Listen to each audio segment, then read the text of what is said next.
عند اقتراب شهر الصيام تكتظ أسواق المسلمين بالأطعمة والمشروبات، وتتضاعف الاحتياجات والنفقات، وتزداد منافسة الفضائيات، ويبحث كثير من الناس عن خريطة المسابقات والمسلسلات، وتزداد معها حيرة المشاهدين إلى أي شاشة يتجهون وأي مسلسل يختارون.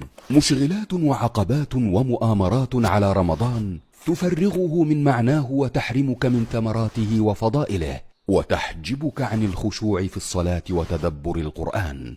ولذلك كان السلف الصالح إذا دخل عليهم رمضان تخففوا من شواغل الدنيا وشهواتها، وأقبلوا على طلب الآخرة، فتراهم قليلا من الليل ما يهجعون، وبالأسحار هم يستغفرون، وباليسير من الطعام والشراب يكتفون، وبصحبة القرآن يعيشون.